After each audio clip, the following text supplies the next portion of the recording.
नमस्कार, आप देख रहे हैं इंडिया वॉइस और मैं हूं आपके साथ श्रुति अंगद। बुलेटिन की करेंगे शुरुआत। अयोध्या से बड़ी खबर सामने आ रही है। मिल्कीपुर उपचुनाव को लेकर जंग है। मिल्कीपुर में डिंपल यादव का रोड शो होना है। समाजवादी पार्टी की सांसद डिंपल यादव चुनावी प्रचार करते हुए नजर आएंगी। कुछ ही देर में डिंपल पहुंचेंगे अयोध्या एयरपोर्ट। सपा प्रत्याशी अजीत प्रसाद के लिए जनता से मांगेंगी वोट। इकरा हसन सांसद प्रिया सरोज के साथ बढ़ाएंगे सियासी तपिश।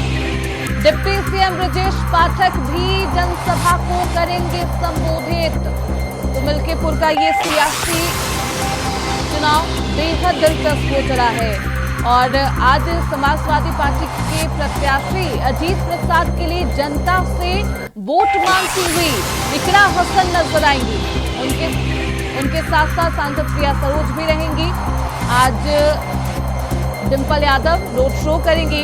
चुनावी प्रचार करते हुए समाजवादी पार्टी की सांसद डिंपल यादव आज नजर आएंगी। मिल्कीपुर उपचुनाव को लेकर लगातार सियासत तेज है और आज अखिलेश यादव की पत्नी और मैनपुरी की सांसद डिंपल यादव मिल्कीपुर पहुंचेंगी। वहां पर वो अजीत प्रसाद के लिए चुनावी मैदान तैयार करेगी। जनता से वोट की अपील की जाएगी। मिल्कीपुर का ये सियासी रण बेहद दिलचस्प है। 3 बार यहाँ पर चुनाव 6 बार यहाँ पर समाजवादी पार्टी ने जीत हासिल की है। 8 बार यहाँ पर चुनाव हो चुका है और पारंपरिक सीट मानी जाती है मिल्कीपुर समाजवादी पार्टी की। इसी सीट से अवधेश प्रसाद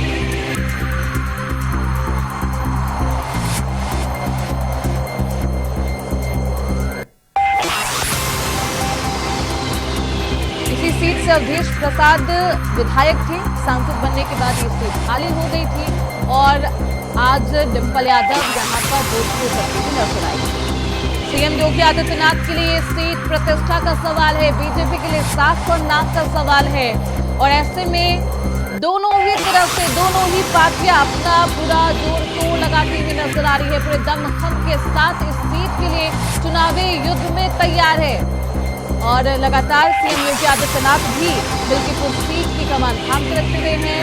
युद्ध स्तर पर यहाँ पर बीजेपी चुनावी रणनीति तैयार कर रही है। उनके 6 मंत्री लगातार मिल्कीपुर सीट पर जो जनता है उनसे अपील की जा रही है। चुनावी मैदान में खाद पानी डालते हुए नजर आ रहे हैं। मिल्कीपुर चुनाव और कुंदर की ये 2 सीट की जिम्मेदारी सीएम योगी आदित्यनाथ के हाथों में है। उनकी कमान उनके हाथों में है और ऐसे में कुंदरकी में जैसी जीत मिली है वैसे में बीजेपी ये उम्मीद जता रही है कि इस बार भी मिल्कीपुर में उसे जीत मिलेगी। साल 2017 में बीजेपी ने मिल्कीपुर सीट से मात्र 1 बार जीत हासिल की थी। बाबा गोरखनाथ को टिकट मिला था उस वक्त और वहां पर बाबा गोरखनाथ ने अवधेश प्रसाद को शिकस्त दी थी। इस बार का भी सियासी मुकाबला बेहद दिलचस्प है। चंद्रभान पासवान बीजेपी के उम्मीदवार है। सीएम योगी आदित्यनाथ और बीजेपी के आलाकमान ने चंद्रभान पासवान पर इस बार दाव लगाया है। लेकिन क्या मिल्कीपुर की ये सीट बीजेपी जीत पाती है? क्या अयोध्या की जो फैजाबाद सीट जिस तरीके से वहां पर समाजवादी पार्टी की साइकिल की रफ्तार लोकसभा चुनाव में देखने को मिली, उसका जो दाग है क्या बीजेपी इस मिल्कीपुर उपचुनाव में मिटा पाती है? देखना बेहद दिलचस्प होगा। और आज डिंपल यादव का रोड शो है मिल्कीपुर में।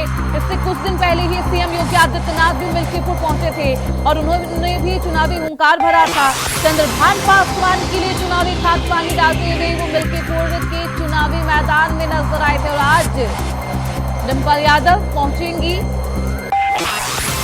मिल्कीपुर और समाजवादी पार्टी के प्रत्याशी अजीत प्रसाद जो कि अवधेश प्रसाद के बेटे हैं उनके लिए जनता से वोट की अपील की जाएगी। समाजवादी पार्टी की पारंपरिक सीट मानी जाती है। हमारे साथ हमारे सहयोगी विनय मिश्रा इस खबर पर ज्यादा जानकारी के साथ जुड़ चुके हैं। विनय, ये सीट बेहद दिलचस्प है और सभी की निगाहें इस सीट पर है और आज समाजवादी पार्टी की सांसद डिंपल यादव पहुंचने वाली है मिल्कीपुर। कितने बजे वो पहुंचेंगी, उनका क्या कुछ कार्यक्रम रहने वाला है विनय? मिल्कीपुर का उपचुनाव होने वाला है, जिसके तहत जो है सपा प्रमुख की डिम्पल यादव जो है यहाँ पर पहुँच रही हैं और भी 10 बजे करीब में जो है महाराष्ट्र इंटरनेशनल एयरपोर्ट वहाँ पहुँचेंगी और वहाँ सीधे जो है मिल्कीपुर जनसभा को संबोधित करने आएंगे। फिर उसके बाद वहाँ पर रोड शो का कार्यक्रम इनका यहाँ करेंगी। तो ये मिल्कीपुर से कुमारगंज तक के पूरा रोड शो करेंगे और फिर कुमारगंज से लेकर के 5 नंबर चौराहा तक की रोड शो करेंगे और फिर उसके बाद उसके साथ अमानीगंज के रोड शो भी करेंगे। तो इस तरीके से माना जा रहा है कि डिम्पल यादव का जो रोड शो है काफ़ी अहम सपा के लिए साबित होगा। अजीत प्रसाद के समर्थन में यहाँ पे रैली जो रोड शो करने के लिए आ रही है, जिसके लिए समाजवादी पार्टी ने जो पूरी तरीके से यहाँ पर तैयारी पूरी कर ली है। बिल्कुल, रोड शो करने आ रही है सांसद डिम्पल यादव, अखिलेश यादव की पत्नी, और आज चुनावी हुंकार भरती हुई नजर आएंगी। उनके साथ कौन कौन मौजूद होगा विनय?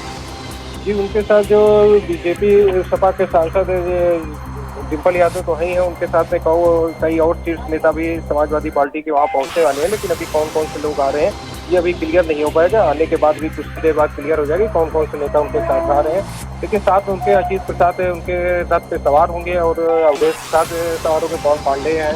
इस तरीके से स्थानीय नेताओं के साथ में नेता भी वहाँ पे जो है बिल्कुल स्थानीय नेता ये कहा जा रहा है कि वो मौजूद हो सकते हैं और तमाम तरीके से आज जो सियासी इक्वेशन है वो भी दिलचस्प नजर आ रही है। विनय, मिल्कीपुर सीट की बात करें तो वहां का सियासी इक्वेशन के साथ साथ जातीय इक्वेशन कितना दिलचस्प? विनय,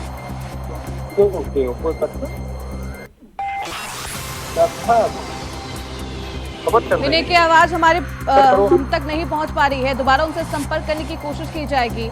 तो मिल्कीपुर का ये जंग बेहद दिलचस्प हो चला है। चंद्रभान पासवान बीजेपी के उम्मीदवार है, तो वहीं दूसरी तरफ समाजवादी पार्टी की तरफ से अजीत प्रसाद चुनावी ताल ठोक रहे हैं और आज मिल्कीपुर में डिम्पल यादव का रोड शो होने वाला है, जो कि बेहद दिलचस्प है। उनके साथ तमाम दिग्गज नेता समाजवादी पार्टी के जो होंगे वो चुनावी हुंकार भरते हुए नजर आएंगे।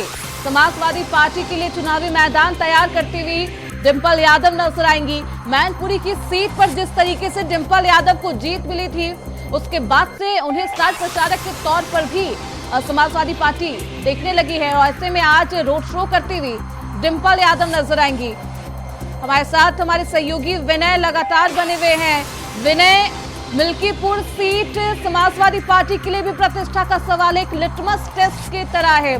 दूसरी तरफ बीजेपी के लिए प्रतिष्ठा का सवाल है। उस दाग को मिटाने की बीजेपी भरपूर कोशिश कर रही है। चंद्रभान पासवान पर दाव लगाया है।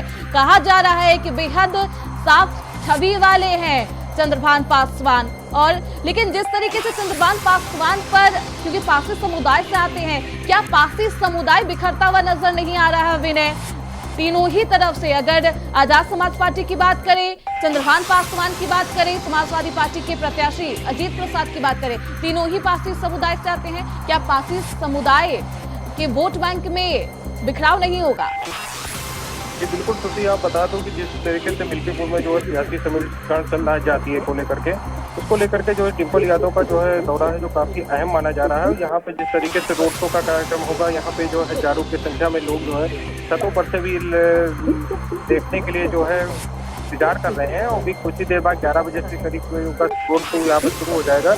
इस तरीके से ये दौरा इनका काफी अहम माना जा रहा है और बीजेपी के जो प्रत्याशी चंद्रभान पासवान है, उनके समर्थन में भी आज डिप्टी सीएम केशव प्रसाद मौर्य का भी कार्यक्रम जो है जनसभा को संबोधित करते हुए नजर आएंगे। तो इस तरीके से जो समाजवादी पार्टी और बीजेपी ने पूरी दम से जो है ये चुनाव को दे रही है और यहाँ पे बीजेपी ने भी डेरा डाल दिया। बिल्कुल विनय, ऐसे में दोनों ही तरफ से चुनावी ताल ठोका जा रहा है, चुनावी हुंकार भरा जा रहा है। हालांकि 8 फरवरी को नतीजे सभी के सामने होंगे, किसको जीत मिली है, किसको शिकस्त, देखना बेहद दिलचस्प होगा। बहुत शुक्रिया विनय आपका इन तमाम जानकारियों के लिए। वही खबर मथुरा से है, जहां गोवर्धन थाना पुलिस और आबकारी विभाग द्वारा करीब 37 लाख रुपए की अवैध शराब जब्त की गई है। पुलिस और आबकारी विभाग की आंखों में धूल झोंकने के लिए कैंटर में रखकर शराब तस्करी के लिए ले जा रही थी।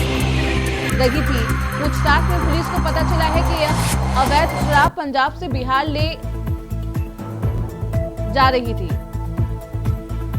पुलिस ने नाकाबंदी कर कैंटर को नहर बम्बा बाईपास महमदपुर के पास में पकड़ा है। पुलिस को देख चालक कैंटर को छोड़कर फरार हो गया। कैंटर में करीब शराब की 410 पेटी रखी हुई थी। तो पुलिस और आबकारी विभाग को बड़ी सफलता मिली है। खबरों बढ़ते आगे, मथुरा से बड़ी खबर सामने आ रही है। खबर वृंदावन में हुई वर्चस्व की जंग की है। दो पक्षों की वर्चस्व की लड़ाई में हुई फायरिंग में ड्राइवर की जान चली गई है और एक व्यक्ति भी गोलीकांड की चपेट में आया है। पुलिस आरोपियों की तलाश में जगह जगह दबिश दे रही है। वृंदावन का परिक्रमा मार्ग बना रहा है। लगभग 10 बजे रात के आसपास यहाँ पे श्याम कुटी इलाका पड़ता है वृंदावन में। यहाँ जो अभी तक पता चला है, दो पक्षों के बीच में झगड़ा हो रहा था, उसी में गोली चली और एक व्यक्ति जो वहाँ पास में खड़ा था, जो थाना सुरीर क्षेत्र का टेटी गांव के पास उसका गांव है, वहाँ के रहने वाले थे। उन्हें गोली लग गई और उनकी हॉस्पिटल में डेथ हो गई है। एक अन्य व्यक्ति जिसका नाम राज है, वो भी यहीं का रहने वाला है। उसको बांह से छू के गोली निकली थी। वो बिल्कुल नॉर्मल है, खतरे से बाहर, मामूली चोट है और फर्स्ट एड लेके कुछ देर ऑब्जर्वेशन में रखने के बाद जो डॉक्टरों ने बताया उनको डिस्चार्ज कर दिया जाएगा। ये जो दोनों पक्ष हैं जिनके बीच में झगड़ा हो रहा था, इनका चिन्हीकरण किया जा रहा है। सीसीटीवी कैमरे तथा अन्य सोर्सेज से इनकी जानकारी, कुछ के नाम भी आ गए हैं, हमारी टीमें लग गई हैं। तो वृंदावन में वर्चस्व की ये जंग देखने को मिली है। हमारे साथ हमारे सहयोगी मोहम्मद फारूक इस खबर पर ज्यादा जानकारी के साथ जुड़ चुके हैं। फारूक, क्या कुछ है ये पूरा मामला, आखिर क्यों फायरिंग हुई? जी बिल्कुल श्रुति, ये फायरिंग जो है वृंदावन में रात को 10 बजे हुई है। अचानक दो लोग आपस में सामने आ गए और ये वर्चस्व की जंग की जो लड़ाई थी उसमें धुआंधार फायरिंग होने लगी। जब फायरिंग होने लगी तभी एक ड्राइवर जो है कुंवरपाल नाम के, जो टेटी गांव से आए हुए थे कार्यक्रम में उनके जो है गोली लगती है और अस्पताल में उनको जो है मृत घोषित कर दिया जाता है। वहीं दूसरा एक राहगीर से गोली लगी है जिनका नाम राज है। उनकी भी जो है हालत सही नहीं थी, उनको अस्पताल पहुंचा गया लेकिन वो खतरे से बाहर बताए जा रहे हैं। ये वर्चस्व की जंग की जो लड़ाई है ये वृंदावन के परिक्रमा मार्ग में हुई है। श्यामा कुटी के आसपास का ये मामला है। कार्यक्रम चल रहा था, इस कार्यक्रम में दो गुटों में जो है वर्चस्व की लड़ाई हुई है। ये वर्चस्व की जंग जो है लगातार वृंदावन में अखाड़ा बनती जा रही है। शुरुती आए दिन वृंदावन में गोली की घटनाएं होती हैं, गोली चलने के मामले सामने आते हैं। तत्काल मौके पर डीआईजी और मथुरा के एसएसपी शैलेश कुमार पांडे मौके पर पहुंचते हैं और भारी पुलिस बल भी मौके पर पहुंच जाता है। हालांकि पुलिस की कई टीमें इसमें लग गई हैं और जितने जो आरोपी हैं उनकी जल्दी इसमें गिरफ्तारी होगी। मतलब अभी तक किसी की गिरफ्तारी नहीं हुई है फारूक, जैसा कि आपने बताया कि आए दिन ऐसी घटना सामने आती रहती है। इसकी कोई वजह है? आखिर क्यों इस तरीके की घटना सामने आ रही है लगातार? क्या प्रशासन का खौफ बदमाशों के अंदर से चला गया है, जनता के अंदर से खत्म हो गया है? जी बिल्कुल, कहीं ना कहीं श्रुति ये मामला जो है एक वर्चस्व की लड़ाई का था और इस तरीके के ऐसे कई मामले हो चुके हैं जब फायरिंग होती है, राहगीरों को गोली लग जाती है। इस तरीके से वृंदावन में जो है फायरिंग की घटनाएं आम होती जा रही हैं। उसको लेकर जो है जिला प्रशासन को जरूर ध्यान देना चाहिए, पुलिस को इस पर ध्यान देना चाहिए और खुद डीआईजी एसएसपी शैलेश कुमार पांडे ने कहा है कि जो भी दोषी होंगे बख्शे नहीं जाएंगे। अगर जिस तरीके से गोली की घटनाएं वृंदावन में हो रही हैं, गोलीकांड हो रहे हैं, राहगीरों को गोली लग रही हैं, उससे जो है काफी माहौल खराब होता जा रहा है और तमाम जो वर्चस्व की लड़ाई में जो है जो दो पक्ष आमने सामने आ जाते हैं और जंग का अखाड़ा बन जाता है। वृंदावन देखा गया है कि आए दिन गोली की कांड होते रहते हैं। इसको लेकर जो है लोगों में भी आक्रोश दिखाई दे रहा है और जिस तरीके से एक व्यक्ति की मृत्यु हो गई है रात को 10 बजे, उसको लेकर भी जो है लोगों में खासा आक्रोश दिखाई दे रहा है क्योंकि वर्चस्व की जंग जो है परिक्रमा मार्ग में हुई है और एक व्यक्ति के गोली लग जाती है, एक राहगीर के गोली लग जाती है, लेकिन एक व्यक्ति की मौत हो जाना, उसको लेकर जो है डीआईजी और एसएसपी शैलेश कुमार पांडे जो है काफी क्रोध में नजर आ रहे हैं और टीमों को उन्होंने गठन कर दिया है। जल्दी आरोपी जो है पुलिस की गिरफ्त में होंगे। शुरू बिल्कुल, पुलिस प्रशासन सख्त नजर आ रहा है इस घटना के बाद। पुलिस आरोपियों की तलाश में फारूक जगह जगह दबिश भी दे रही है। कहां कहां दबिश दी गई है पुलिस की? जी, वृंदावन के आसपास के इलाकों के में जो है, जो जहाँ के जो लोग थे, 2 लोग जिन्होंने ये गोली कांड किया है, फायरिंग करी है और कई राउंड फायरिंग करी है उन्होंने, उसको लेकर उनके जहाँ ठिकाने पुलिस को पता चल रहे हैं, उनकी गिरफ्तारी के लिए पुलिस दबिश दे रही है। कई थानों का फोर्स भी लगा दिया, खुद एसओजी की टीम लगा दी है इसमें, और जल्दी वो पुलिस की गिरफ्त में होंगे। एसएसपी शैलेश कुमार पांडे का साफ तौर पर कहना है कि दोषी किसी भी सूरत में बख्शे नहीं जाएंगे। जिस तरीके से पहले भी वृंदावन में ये मामले नजर आए हैं कि गोली कांड होता है और राहगीर के गोली लग जाती है, उसको लेकर जो है खुद पुलिस में जो है आक्रोश दिखाई दे रहा है और पुलिस जो है बिल्कुल सख्त कार्रवाई करने के मूड में दिखाई दे रही है। जी श्रुति, बिल्कुल, इस घटना में फायरिंग में ड्राइवर की जान चली गई है। पुलिस प्रशासन सख्ती के साथ एक्शन लेता हुआ नजर आ रहा है और लगातार आरोपियों की तलाश की जा रही है। बहुत शुक्रिया फारूक आपका इन तमाम जानकारियों के लिए। तो मथुरा के वृंदावन में इस तरीके से वर्चस्व की जंग देखने को मिली है, जिसमें कई राउंड फायरिंग की गई, जिसमें एक व्यक्ति की जान चली गई है। खबरों बढ़ते आगे, लखनऊ से बड़ी खबर सामने आ रही है। एक हफ्ते बाद फिर से घना कोहरा छाया है, ठंड में बढ़ोतरी के आसार। रात के बाद तापमान में तेज गिरावट आई है। मौसम विभाग ने जानकारी दी है, तेज हवाएं चलने की संभावना है। कोहरे के कारण सड़कों पर विजिबिलिटी कम हो गई है, यातायात प्रभावित हो रहा है। तो रात के बाद से ही तापमान में तेज गिरावट दर्ज की गई है और एक बार फिर से मौसम का मिजाज बदल गया है। मौसम विभाग ने बारिश को लेकर भी अलर्ट जारी किया है। ठंड में बढ़ोतरी के आसार भी जताए गए हैं। रात के बाद तापमान में तेज गिरावट आई है, तेज हवाएं चलने की संभावनाएं जताई जा रही है। मौसम विभाग ने ये जानकारी दी है। विजिबिलिटी अब बेहद कम हो गई है, यातायात भी इसकी वजह से प्रभावित हो रहा है। कोहरे संग फिर से सर्दी लौट आई है और ऐसे में मौसम विभाग के द्वारा बारिश को लेकर भी अलर्ट जारी किया गया है। कोहरे के कारण सड़कों पर विजिबिलिटी बेहद कम हो गई है, यातायात प्रभावित हो रहा है। रात के बाद से ही तापमान में गिरावट दर्ज की जा रही है। मौसम का मिजाज एक बार फिर से बदल गया है। एक हफ्ते बाद फिर से घना कोहरा छाया है, ठंड में बढ़ोतरी के आसार है।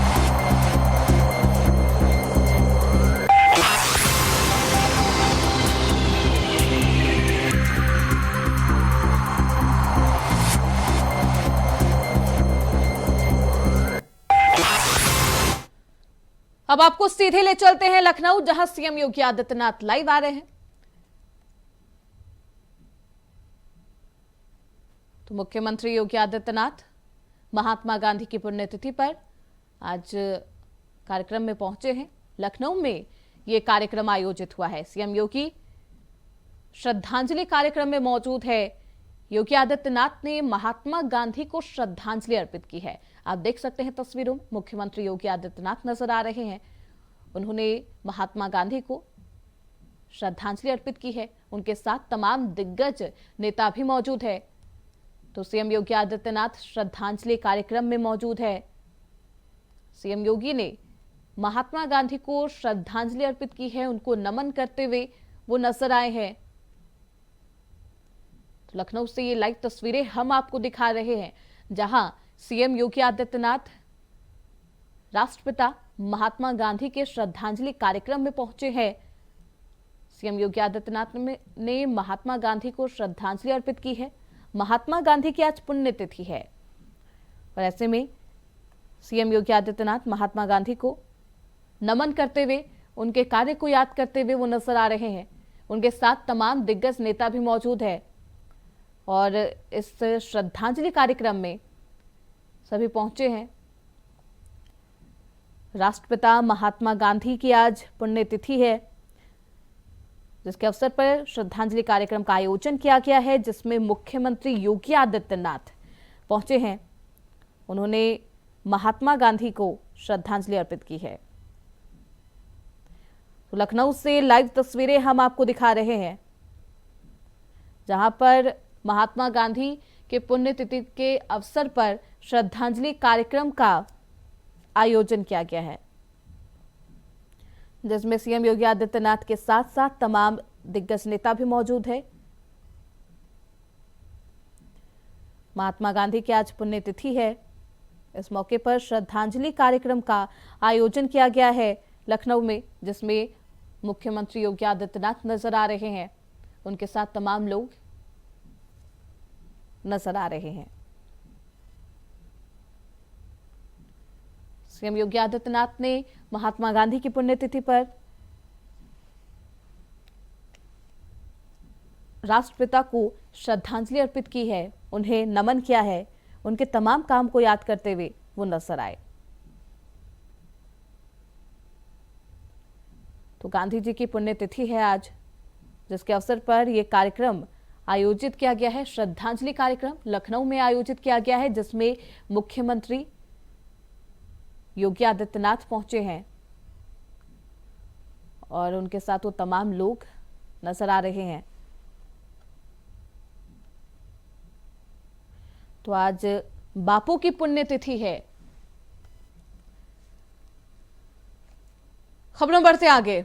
देवरिया के सदर कोतवाली थाना क्षेत्र के रेलवे स्टेशन रोड में अतिक्रमण कर अवैध मछली बाजार लगाया जाता है। उस अतिक्रमण को हटवाने के लिए राजस्व विभाग, नगर पालिका और पुलिस की संयुक्त टीम पहुंची, जहां पर मछली कारोबारी और पुलिस के बीच तीखी नोक-झोंक होती है। इसके बाद पुलिस के ऊपर मछली व्यवसायियों द्वारा पथराव किया गया, जिसके बाद पुलिस ने अपने बचाव में लाठियां चलाना शुरू कर दिया है। मछली व्यवसायियों का कहना है कि यह रेलवे की भूमि है और इस भूमि पर मुकदमा चल रहा है। आज दिनांक 29/1/2025 को उच्च अधिकारियों के निर्देशानुसार मछली अड्डा स्टेशन रोड स्थित स्थान पर पुलिस बल और अन्य अधिकारियों के साथ अवैध रूप से बिक रहे मीट, मांस, मछली और अन्य दुकानों के विरुद्ध जो अभियान चलाया जा रहा था, उसमें स्टेशन रोड पर रेलवे के परिसर में जो रेलवे से रोड पर लगा हुआ है, वहाँ पर कुछ महिलाओं द्वारा वाद विवाद की स्थिति उत्पन्न की गई।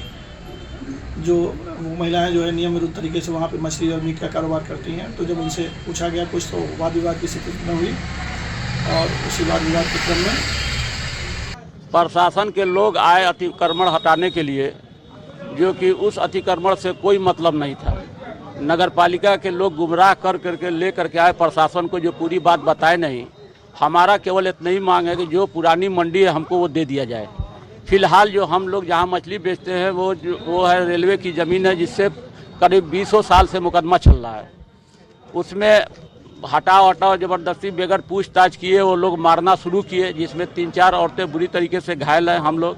उसके बाद से हम लोग को मुलजिम बनाने की भी तैयारी चल रही है। कौन मारा? के रिफाइनरी क्षेत्र के बरारी गांव की रेलवे लाइन पर करीब 1 दर्जन गौ वंशों की कटकर मौत हो गई है। गेटमैन के द्वारा बताया गया है कि कोई ट्रेन आगरा की तरफ से मथुरा को जा रही थी, तभी आवारा गौ वंश रेलवे ट्रैक पर आ गए। गाड़ी की स्पीड होने के कारण ट्रेन नहीं रुक सकी और करीब दर्जन भर गौ वंशों की रेल से कटकर मौत हो गई है। सुबह गौ रक्षक दल के कार्यकर्ताओं ने जेसीबी की मदद से गौ वंशों को लाइन से हटाकर गौ वंशों का दाह संस्कार किया है। ये करीब लगभग 2 बजे करीब ये करीब 10 गाय हैं और 8-10 गाय हैं, वो कट गई हैं और जो किसान की लापरवाही से कटी गई है। किसानों ने एक तरफ से रेदा है, तो ये इसको अपना एहसास भूलकर तो एक साइड से ही उसमें ट्रेन के चपेट में आ गए और मर गई है। इसमें से 2-3 गाय तो प्रेगनेंट थी, उनकी बच्ची भी बड़ी दर्दनाक रास्ता है। वहीं झांसी में दरोगा और चौकीदार को पीटकर अधमरा करने वाले बदमाश को पुलिस ने एनकाउंटर कर दिया है। उसके पैर में गोली लगी है, जबकि 2 अन्य बदमाशों को पुलिस ने पकड़ लिया है। अब तक 6 बदमाश अरेस्ट हो चुके हैं। आपको बता दें कि गिरोह टोरी फतेहपुर किला के अंदर बने प्राचीन मंदिर से कीमती स्वर्ण कलश चोरी करने आया था। ड्यूटी पर तैनात दरोगा और चौकीदार ने विरोध किया तो बंधक बनाकर मार दी। टोटी फतेहपुर में 21/22 जनवरी को थाने के बाहर दुर्ग में बने मंदिर जो कलश है वो कीमती बताया जाता है, उसकी चोरी के प्रयास किया गया था चोरों द्वारा। तो वहाँ ड्यूटी कर रहे एसआई योगेंद्र कुमार व चौकीदार द्वारा इन चोरों के साथ रोकने का प्रयास किया गया था, तो जिसमें इन चोरों द्वारा एसआई योगेंद्र व चौकीदार को मारा पीटा गया था। एसआई योगेंद्र का इलाज चल रहा है और पुलिस को द्वारा इसमें कई टीमें गठित की गई थी। आज मदरवास चौराहे के पास पुलिस द्वारा चेकिंग की जा रही थी, तो एक मोटरसाइकिल पर सवार 3 संदिग्ध व्यक्ति जो पुलिस को देखकर दिगारा वाले रोड पर भागने लगे। पुलिस द्वारा इनका पीछा किया गया, तो ये दिगारा के पास बने रोड से बने खंडहर के आसपास पुलिस द्वारा इनका घेराबंदी। तो फिलहाल इसी के साथ इस बुलेटिन में बस इतना ही। देखते रहिए इंडिया वॉइस।